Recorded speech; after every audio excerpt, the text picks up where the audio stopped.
क्योंकि प्रभु भोज भी है। मत्ती रची सुसमाचार और उसका 20 अध्याय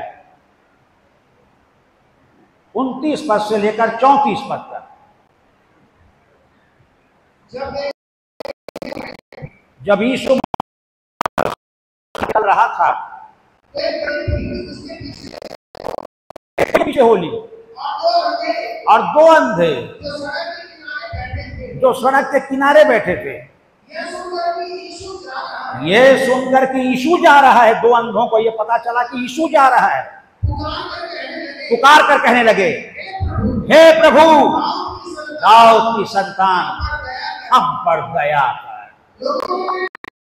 बेटा चुप रहो। वो और चिल्लाकर कहने लगे, पर दया कर। अब यीशु मसीह खड़े हो गए और उनको बुलाया, कहा,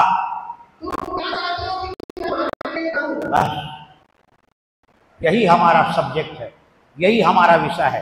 तुम क्या चाहते हो कि मैं तुम्हारे लिए कर दूं? यही हमारा विषय है। तुम क्या चाहते हो कि मैं तुम्हारे लिए करूं? उन्होंने कहा कि हमारी आंखें खुल जाए। तब उसने उनकी आंखों को छुआ और कहा, देखने लगो। और उनकी आंखें खुल गई और वो देखने लगे। हालेलुया! वो चाहते थे कि उनकी आंखें खुल जाए और उनकी आंखें खुल गई और वो देखने लगे। तुम क्या चाहते हो कि मैं तुम्हारे लिए? मैं आपको बता तो मत्ती की सुसमाचार उसके 15 अध्याय में 21 से लेकर 28 पद में मिलता है। 21 से लेकर 28 पद। वहां ऐसा लिखा है, जब यीशु मसीह भीड़ के साथ जा रहे थे तो एक स्त्री को पता चला कि यीशु मसीह यही पास से जा रहे हैं, तो वो घर से निकलकर उसके पीछे दौड़ने लगी। देखिए, 4000 की भीड़, 5000 की भीड़ अक्सर उसके साथ रहती थी और वो चिल्लाते हुए दौड़ने लगी, हे प्रभु दया कर, मेरी बेटी को दुष्ट आत्मा सता रहा है। हे प्रभु दया कर, मेरी बेटी को दुष्ट आत्मा सता रहा है। ऐसे वो चिल्लाते चिल्लाते चिल्लाते, चेलों ने सुन लिया यीशु मसीह के। तब तक वो वहां पास आ गई। उसने फिर से कहा, प्रभु दया कर, मेरी बेटी को दुष्ट आत्मा सता रहा है। चेलों ने कहा, प्रभु इसको विदा कर दो। तो प्रभु ने क्या कहा 28 पद में,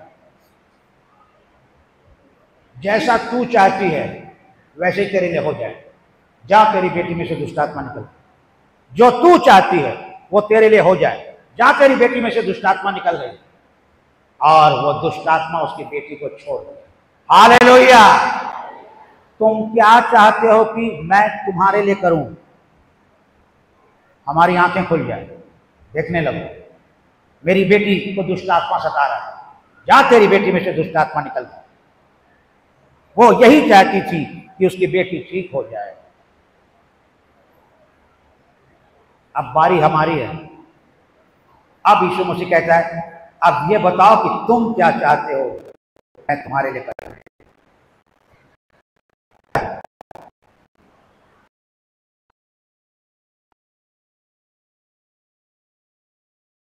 हमको अनुमति मिल जाए, हमारा ट्रांसफर हो जाए, हमारा लोन पास हो जाए,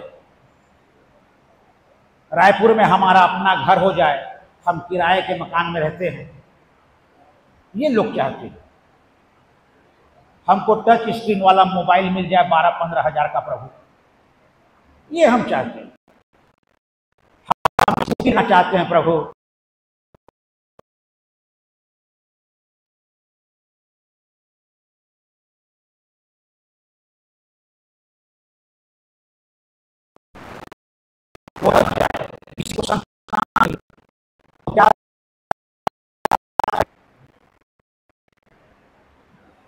हम इन्हीं बातों को प्रभु के सामने रखेंगे, इन्हीं बातों को रखेंगे कि आप ये कर दीजिए प्रभु, आप ये कर दीजिए।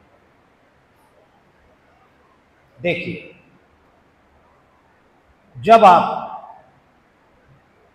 राजा की पहली पुस्तक को पढ़ेंगे, राजा की पहली पुस्तक सूची में देख लीजिए और उसके 17 अध्याय में आप आइए।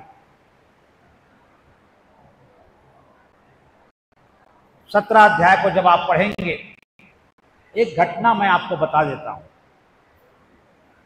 इस्राएल देश में एक राजा राज्य करता था और ये वो कदम उठाया परमेश्वर के खिलाफ में जो परमेश्वर को अच्छा नहीं लगता था। उसने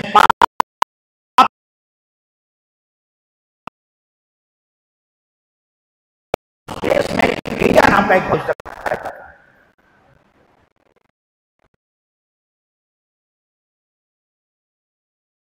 कर रहा है और प्रजा को भी पाप। तो वो राजमहल आया राजा से मिलने के लिए और कहा, राजा साहब, बिना मेरे कहे 3.5 साल तक बारिश नहीं होगी इस्राएल में। बस इतना बोल दिया और वहां से निकल गया। और देखते ही देखते काल की चपेट में आ गए। तब परमेश्वर ने एलिया से कहा, सुन, तू जंगल चले जा, करी नाम नाला पहाड़ से बहता है, इस नाले का पानी पीना, और मैंने कौवा है रोटी तेरे तक पहुंचा दिया करे। वो कई दिन तक वहां बैठ करके रोटी खाता रहा और जब नाले का पानी सूख गया तब परमेश्वर ने कहा, तू सारफत नगर में एक विधवा के पास आ जा, वहां तेरे खाने का प्रबंध। सारफत नगर आया तो उस विधवा के यहां वो उसका एक छोटा बच्चा था और वो लकड़ी बीन रही थी। तब एलिया से मिला और कहा, सुन, मेरे लिए पानी लेके आ जा। जब वो पानी लेने जा रही थी तो कहा, रोटी भी एक ले आना। तो वो खड़ी हो गई और कहने लगी कि प्रभु, आप जान रहे हैं कितना भयंकर अकाल है। मेरे घड़े में थोड़ा सा ही मैदा है, एक ही रोटी बनेगी, मैं और मेरा बेटा खाएंगे, उसके बाद तो फिर मर ही जाएंगे। तो उसने कहा, जो मैं बोल रहा हूं वो कर ले, पानी के साथ एक छोटा सा रोटी बना के मेरे लिए जाना, जाओ। और वो एक रोटी बना के लाई, छोटा रोटी और पानी लाई, और वो भविष्यवक्ता एलिया उसको खाया और पानी पिया और कहा, जब तक अकाल रहेगा ये बात सुन ले, तेरे घर का मैदा खत्म नहीं होगा और तेरे कुप्पी में जो थोड़ा सा तेल है ना वो भी खत्म नहीं होगा। और देखिए एलिया उसी के यहां रुका रहा कुछ दिन, और ना तो उसके घड़े का मैदा खत्म हो रहा है, ना तो कुप्पी का तेल खत्म, और रुका रहा। जो वो खाते थे वो एलिया खाता था। पर इस बीच में एक घटना घट गई। ये जो स्त्री के यहां एलिया रुका हुआ था, उसका बेटा अचानक सांस में तकलीफ होने लगी। उसके बेटे को सांस लेने में तकलीफ होने लगी और वो बच्चा एलिया और अपनी मां के सामने दम तोड़ दिया, खत्म हो गया। तब एलिया ने क्या कहा, 20 पद से पढ़ी। तब उसने यहोवा को पुकार कर कहा, तब एलिया जो उस स्त्री के यहां रुका हुआ था कहा, हे मेरे परमेश्वर, क्या तू इस विधवा के बेटे को मार डालना चाहता है? मार डाला तू, जिसके यहाँ मैं टिका हूं, यहाँ रोटी खा रहा हूं, पानी पी रहा हूं, और इसी का बेटा अभी मेरे सामने मर गया। तू तो इसके ऊपर विपत्ति ले आया। हाँ, तब वो बालक के ऊपर 3 बार पसर गया, उसके ऊपर सो गया और यहोवा को पुकार कर कहा, हे मेरे परमेश्वर यहोवा, इस बालक का प्राण इसमें फिर से डाल। तुम क्या चाहते हो कि मैं तुम्हारे लिए करूं? इस बालक का प्राण इसमें फिर से डाल दे परमेश्वर, इस बालक का प्राण इसमें डाल दे। यही मैं चाहता हूं। इस बात को परमेश्वर ने सुन लिया और बालक का प्राण उसमें फिरा और वह जीव था। और वो जीव था। तुम क्या चाहते हो कि मैं तुम्हारे लिए भी कर दूं?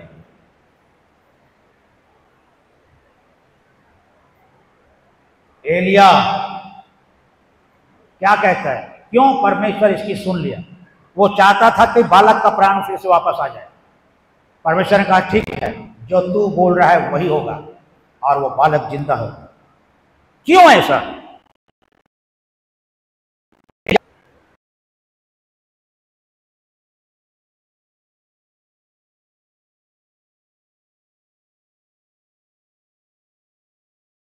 जीत रहता हूं, जो वो बोलता है वो मैं करता हूं, मैं उसके खिलाफ नहीं जाता।